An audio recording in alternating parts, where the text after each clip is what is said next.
Why are you guys watching this video right now? You guys ask that question to yourself. The reason why you found it is because there's something about your life that's got to change. Something that's deficient, that's no longer suitable for your course of action. You've hit the wall someplace, you've looked in the mirror too many times and haven't smiled. You want to change the situation, move from where you are. Now what the f*** do you want? Everything about you is great, but the problem is you have consciously chosen to be average. I get it. I get it, like innately, everything about you is great. Everything about you is phenomenal, but you've consciously made a decision to be average. You are average in school. You are average at your workplace. Like everything you do is average, and not because it's average, but because you made a decision. You made a choice to be average. Why? Because the people around you are average. Or maybe you grew up in an average environment, or went to an average school, or you work for an average company, and so you decided to go against who you are. I went to work like an average person. I wanted to get paid, but I didn't want to work.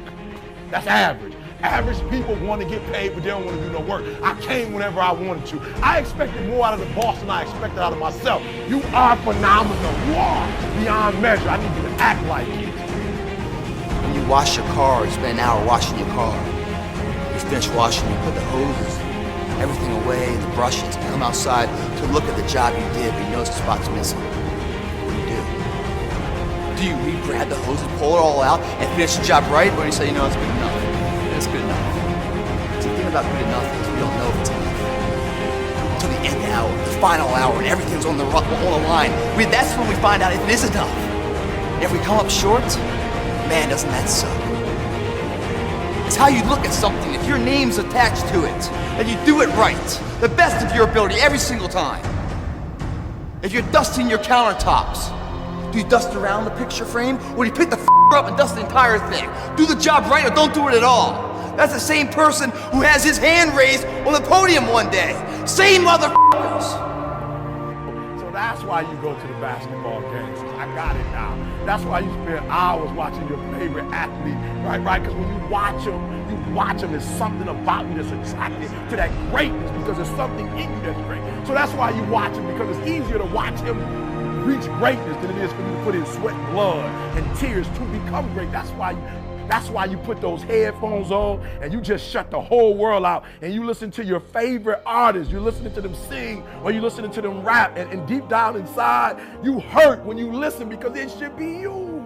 But it's easier to watch greatness. It's easier to go see greatness than it is to put in the time, to put in the energy, to discipline yourself, to sacrifice. It's easier. And so that's why you average. And so you're frustrated because you're not living like you should live. No, you don't have what you should have. You're not being who you should be. Your whole life is a facade. The whole thing is a fake. The whole thing is a front. Your whole life is a camouflage suit. And now you're getting older and you'll never get to see what you could have been, because the cost of getting to see it is a commitment that you've never been willing to pay. You are not any further than where you are right now because you have never thrown your whole self at anything in your life.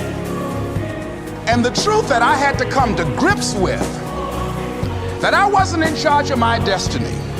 The truth was that I wasn't giving all that I had. The truth was that there are some things that I wanted to do, but I didn't have the courage to act on those things. Most people go through life never discovering what their talents are. Most people never develop their talents. They have skills and abilities, but if you don't nurture them, if you don't develop them, they will never serve you. Your gifts can take you many places if you develop your gifts. Most of us don't like to do those things that come easy to us. You have something that you brought to the universe, and that if you decide that my life deserves my developing this what I do well, and becoming the best at it, and mastering myself, and seeing what I have within me. What if we have that kind of attitude? The car's repossessed. Nobody believes in you. You've lost again and again and again. The lights are cut off, but you're still looking at your dream, reviewing it every day and say to yourself, it's not over until I